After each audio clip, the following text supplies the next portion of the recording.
it initially intended for this to be an American sort of Hollywood film? And it seems like you're glad that it didn't work out, as you joked that you were almost considering thanking all of the executives at the studios in America in the end credits of the movie for not making it. Why was it such a struggle to get this film made in the United States, and in what ways did the story change and evolve when you changed the setting to Korea? 왜 어려웠는지는 뭐 저는 모르죠. 제가 오히려 궁금하고 스튜디오 사람들에게 묻고 싶죠. I don't know why it was so difficult to get it made. In fact, that's the question I want to ask the executives. 그들이 저에게 한 푼도 줄 수 없다고 하는 건 아니고요. 제가 원하는 만큼 좀 못 미쳤기 때문에 항상 이제 이 성사가 안 됐던 거죠. But it's not like they didn't even offer me a penny. It's just that what they had in mind was different from the budget that I had in mind, which is why it never worked out. 그 과정, 그러니까 한국 영화로 바뀌면서 달라진 것은 근본적으로는 없습니다. And as for changes by making this into a Korean film, I think fundamentally there was no change. 무도회가 원래는 독립기념일에 벌어지고 미국 역사를 소재로 한 그래서 미국 역사 중요한 인물들, 링컨 대통령 같은 그런 사람들처럼 꾸미고 참가한다라는 것이 하나 있었는데 그건 유지할 수가 없었죠. 결국 할로윈으로 바뀐 거죠. Initially, the dance party scene was supposed to be a 4th of July party, so it was themed after American history, and people were dressed up as historical figures like Lincoln. But obviously, we couldn't keep that in the Korean version, which is why it was changed into a Halloween party instead. 그래서 포카혼타스 컨셉을 유지했습니다. But I did keep Pocahontas in. 그리고 한국 영화로 바뀌면서 그 점이 이제 잃어버린 아쉬운 점이라면 반면 새로 추가할 수 있어서 좋았던 것은 군제 컨셉. So if that was something that I lost in the process of making this into a Korean film, something that I'm glad I was able to add is the element of bonsai. 만수는 식물을 사랑하는 사람이기 때문에 정원을 가꾸고 사과나무도 심고 뭐 이런저런 일을 하지만 문제도 당연히 할 수 있다고 생각을 했고요. 그것을 한번 설정한 다음에는 영화적으로 반복해서 잘 써먹으려고 했습니다. 여러 번.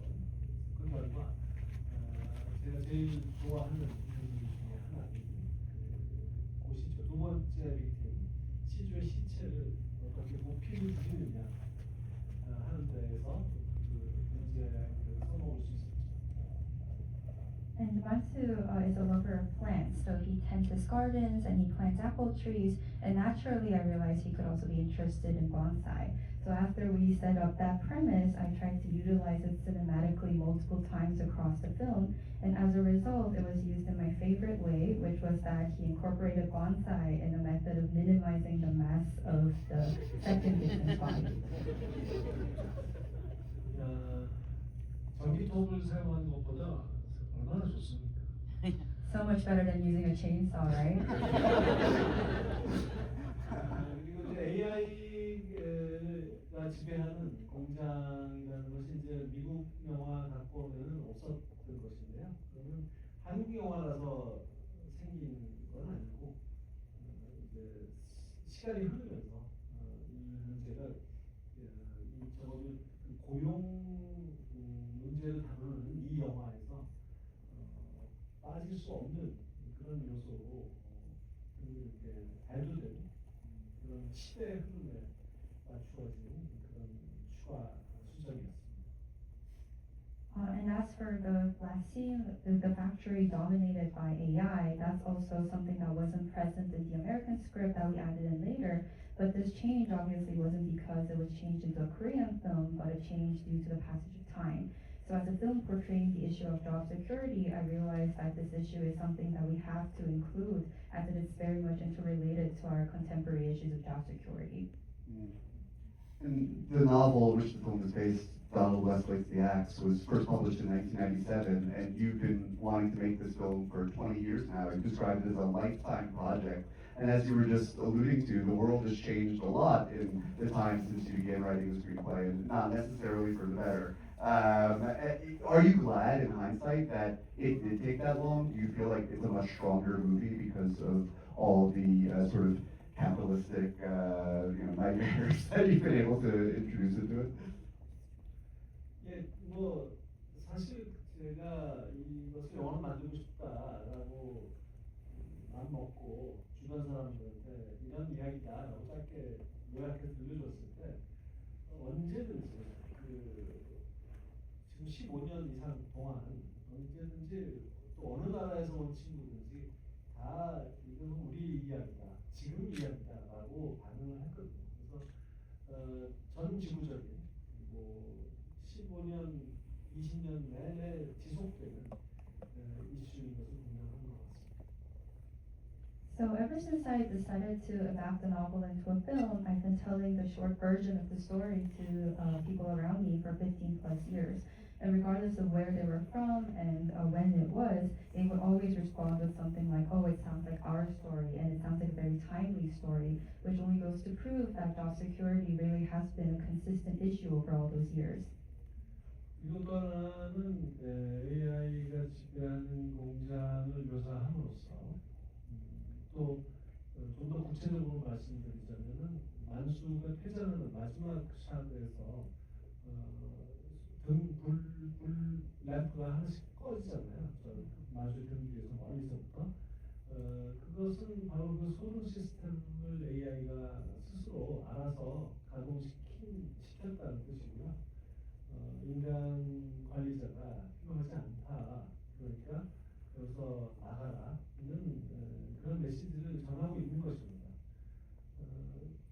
그것이 이 영화의 결말에서 등장함으로써 영화 전체 그 성격을 완전히 바꿔놨다고 저는 생각합니다. And by portraying, and another thing that I want to add is by portraying the factory at the end that is dominated by AI, and more specifically the moment where the lights begin to go off one by one behind Mansu. This is a moment in which the AI has activated the lights off system using its own discretion, saying that we don't need this human manager in this space, so you need to get out of here. So by including this in the conclusion of the film, I think it completely changed the nature of the movie. 제가 좋아하는 이유는 이것은 전 애초부터 거대한 헛수고를 다루는 영화다라고 생각했거든요. 원작에 없는 어떤 하나의 설정, 다시 말해서 아내와 아들이 만수가 무슨 일을 했는지를 알아버린다라는 것을 제가 추구할 때 바로 그런 결정을 한 것인데요.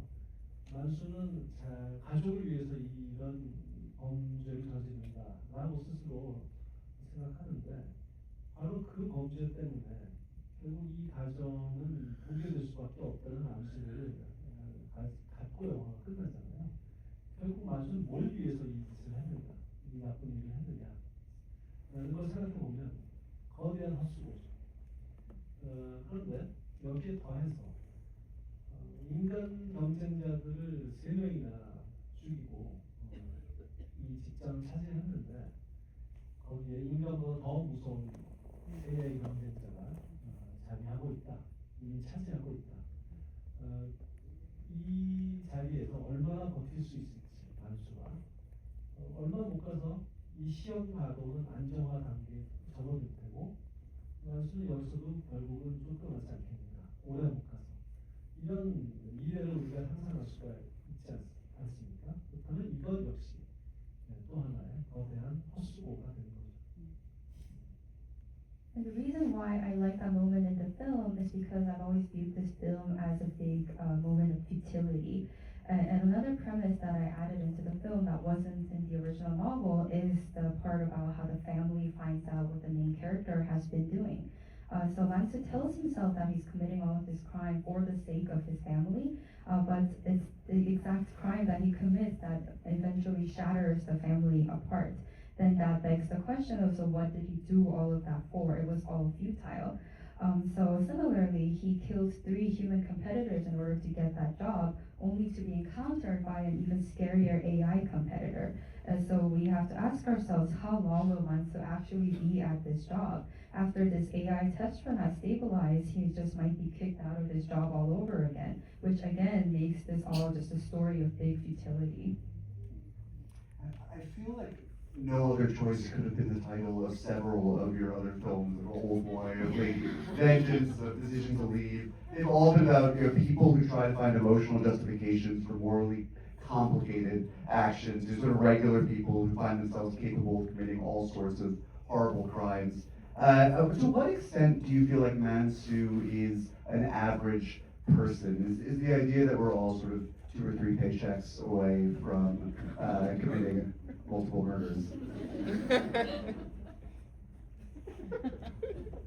예, 그래서 이제 이 역을 한 이병헌 배우의 고민이 그거였어요. 과연 일자리를 잃었다고 연쇄살인범이 될 수 있겠느냐 하는 문제죠. The actor who played Mansu actually had that same concern. The question was, just because you lose your job, would you actually become a serial killer? 그래서 저한테 늘 얘기했어요. 나라면 일자리 잃었다고 연쇄살인범이 되지는 못할 것 같아요. 라고 그렇게 자기 좀 너무 힘들다 이 연기하기가 그렇게 하소연을 하곤 했습니다. So he would always tell me, if it were me, I wouldn't become a serial killer just because I lose a job, and that's what's so difficult about playing this role. 그래서 저의 대답은 내가 관객에게 보여주고자 하는 사람은 네가 아니야. 내가 보여주고자 하는 사람은 실직했다고 연쇄살인자가 되는 그런 사람이야. 라는 거죠. And my response to him was, the person I'm trying to portray in the film is not you. The person I'm trying to portray is someone who would become a serial killer because they lost their job. 물론 만수는 겉보기에 평범한 사람이죠. 우리 이웃 같은 그런 사람이죠. 또는 나 자신이거나 그런 사람인데 그런 사람도 어떻게 잘못된 어리석은 판단을 내리는 순간 이런 무서운 존재가로 변할 수 있다는 것. 그것 말고 그에게 주어진 선택이 별로 없다는 것. 그런 얘기를 하고 싶었어요. 왜냐하면 만수는 당장 굶어 죽을 처지는 아니에요. 집을 팔아도 되고, 그 만수가 직접 하는 말 대사처럼 그리고 마트 가서 집을 상자를 나눠도 되죠. 그런데 그러지 못해요. 왜냐하면 이 중산층의 그 욕망이라는 게 있잖아요. 자기 생활 수준에서 전락하고 싶지 않은 욕망. 그것을 끝까지 버리지 못하는 사람입니다. Mansu is seemingly a typical person. He resembles perhaps our neighbors or even ourselves. But upon making a wrong, foolish decision, even such a man could become a scary being. That's something that I wanted to portray because he had no other many choices. But on the flip side, Mansu says to, just like Mansu says to Pongmo himself, he's not at the point of starvation. He could sell his house or he could work at the supermarket. But it's the desires of the middle class that drives him. He doesn't want to fall below the lifestyle of the middle class life he's living. 그래서 연쇄살인자가 된다는 것은 우리와는 다른 굉장히 특별한 사람이라는 뜻이 되지만 어떤 의미에서 다시 말하면 중산층의 생활 수준의 그 유지 그것을 유지하기 위해서 무슨 짓이든지 하겠다 그 하고 싶다 절대로 여기서 전락하고 싶지 않다라는 그런 욕망을 가졌다는 점에서는 또 우리와 비슷한 존재라고 할 수 있습니다. So in some ways, because Mansu is a serial killer, he might be different or somewhat of a special person compared to us. But in other ways, this strong desire to maintain this middle class lifestyle, to never want to fall below even an inch below that lifestyle, I think that desire perhaps is similar to all of us. also very easy for Lee Byung-hun, the actor, to talk about job security. He told me he hadn't had to audition for a role in 20 years. So you may have struggled to relate to the common man. Speaking about working with him, you first collaborated with him for Joy Security Area, more than 25 years ago, and now returned to him for this role. You've both grown as artists considerably since then. I'm curious what it was like working with him again, and why you thought of him in particular for this part rather than some of the roles in your previous films. 이병헌은 사실 조이 시크릿 이후로 한국의 제일 큰 스타고 또 아시아권 전체에서 봐도 제일 큰 스타 중에 한 명이고요. 그가 연기도 잘하고 인기도 좋고 더군다나 더 중요한 것은 이 역을 하기에 딱 맞는 나이가 되었고 또 비슷하게 결혼해서 아들, 딸 딱 그렇게 자식도 두었고 모든 조건이 이 역을 캐스팅을 생각했을 때 제일 먼저 그가 떠오를 수밖에 없게 되어 있었습니다. 그리고 제가 그 미국에서 이 영화를 만들려고 할 때 프로듀서들이 어떤 캐스팅, 어떤 배우를 원하느냐라고 물었을 때 제가 늘 했던 말이 뭐 누가 돼도 좋은데 나는 그러니까 꿈에 캐스팅을 할 수 있다면 잭 레몬이나 지미 스튜어트 같은 사람을 원한다라고 말했거든요. 한국에서 거기에 해당하는 배우가 누구냐라고 생각하면 박원밖에 없죠.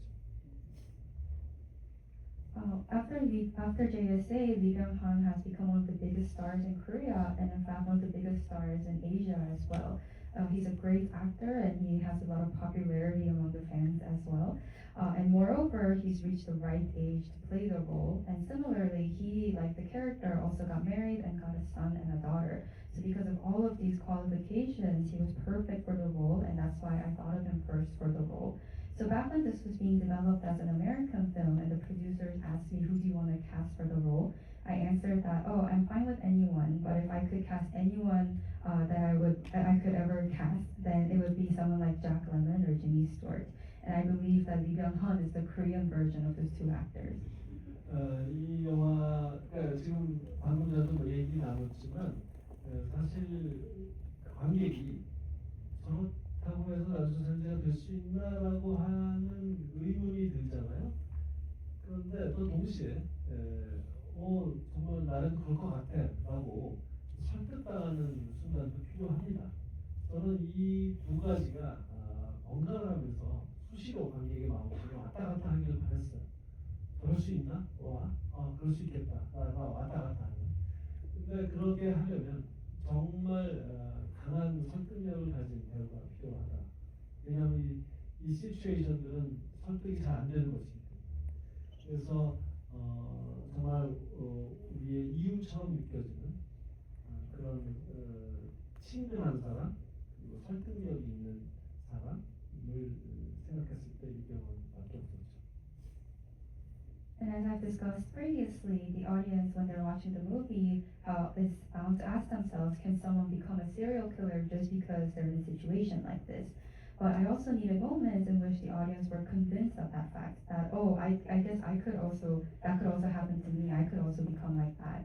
And I wanted the audience to waver between these two different states, to have this thought of, is that possible? And go from that to, I think it is possible. And in order to make that happen, I needed a convincing actor because the situation was so unconvincing. So I needed an actor who felt familiar to the audience and was convincing for the audience, which was also why I picked Lee Byung-hun. It's a good thing the American economy is perfect and none of us here will ever have to worry about going down that path. It seemed like The Handmaiden represented the peak of your maximalist visual style, the symphonic approach to the way that you shot your movies, and was the last time that you worked with the cinematographer Chung Chung-hoon. And then after that, beginning with Decision to Leave, and now this film, you seem to have shifted into a slightly more, still beautiful, but a slightly more grounded and sort of down in the dirt aesthetic. Has that been a conscious shift for you, that you began thinking visually about your films in a different way? Or has it just been the two stories that you've told recently fitted a different visual style? 네, 정정훈은 5월부터 핸드메이드까지 작업을 했는데 미국에 정착을 해버렸어요. 그래서 더 이상 어벨러블하지가 않았습니다. 그래서 해지 여신부터는 다른 촬영팀과 일을 하게 됐죠. As for the cinematographer Jung Jung-hoon, I worked with him from Old Boy all the way to The Handmaiden, but since then he settled in America, so he's no longer available, which was why I had to work with different cinematographers starting from Decision to Leave. 그리고 말씀하신 것처럼 어떤 저의 스타일에 큰 변화나 그 계획이 있어서 그런 것은 아니고 항상 그때 이 작품의 스토리가 뭐냐, 주제가 뭐냐, 여기 담긴 인물들의 감정이 뭐냐에 맞추어서 비주얼 스타일이 발전되는 것이기 때문에 그래서 촬영 감독이 누구냐는 별개의 문제로 이루어집니다. But I haven't consciously made the plan to make a stylistic transition, as you said. It's more like I decide the style based on the story and the theme and the emotions of the character. What is the best accurate way to portray that? So I think that's a different matter from who I'm working with, which cinematographer I'm working with. And just as the last question, I would love to ask about the use of Cho Young-pil's song Red Dragonfly in that incredible sequence in the middle of the movie where it's, everyone's tussling on the floor and murdering each other and so forth. I feel like that sequence must have been designed with that song in mind. And if so, could you talk about why that song in particular was the right choice and how you went about building that sequence around it? 그러면 사용된 곡은 제가 사춘기 이래 가장 좋아하고 존경하는 한국의 가수 곡을 노래를 쓰고 싶었고요. 그 중에서도 제일 좋아하는 곡이고 그 음악을 그냥 찔끔찔끔 또 잘 들리지도 않게 짧게 사용하기보다는 아주 큰 소리로 전 곡을 쓰고 싶었고요. 물론 그 곡을 쓰려고 이 씬을 만든 것은 아니지만 이 씬을 만든 이유는 그러니까 이 씬에서 이제 음악을 그렇게 크게 트는 이유는 사람들이 절규하듯이 자기 속마음을 그렇게 말하는 그런 조건을 만들기 위해서였고 또 사일렌서를 장만할 수 없는 초보살인으로서 장갑을 막 세겹으로 끼고 올 수밖에 없었는데 그것을 벗는 장면을 그런 모습을 보여주고 싶었거든요. 관객한테. 그러려면 사일렌서가 필요 없는 조건이 필요하잖아요. 그래서 음악을 크게 트는 그런 설정을 구상을 했고요. 그러니까 이제 거기에 어떤 곡이 필요할 것이냐는 많은 고민을 했지만 어느 순간에는 이 화면과 잘 어울리고 어느 순간에는 완전히 반대되어서 터무니없이 웃기는 그런 그 하나의 곡 안에서 그런 것들이 이루어지는 그런 선곡을 하려다 보니 이것으로 결정이 됐습니다. The song that I used in the scene is by a Korean singer that I've loved and respected since I was a teenager, and that particular song is one of my favorite songs by him. And I wanted an opportunity to not just quietly play bits of that song, but to play the complete song from start to finish, and to play it loud. And of course, I didn't make the scene just to be able to use the song. The reason I created the condition in which the music was played really loud is because I wanted to create a circumstance under which the characters are forced to scream out their emotions. And on top of that, another reason for that was because Mansu is an office murderer. Instead of using a silencer, he's brought these layers of gloves to use as a silencer instead. And I wanted to precisely show the moment to the audience in which he's taking off these gloves one by one. And in order for that to happen, he had to not need the silencer anymore. So then the question goes to, which was why I decided to create a moment in which the music plays really loud. So then the next question for me was, so which music do I use? So I spent a long time brainstorming the best song for the scene. And I wanted to use a song in which at times it flows really well with what we're seeing on the screen, and at other moments it feels unlaughably off from what we're seeing with our eyes. And I thought that song was perfect for the scene. It definitely is.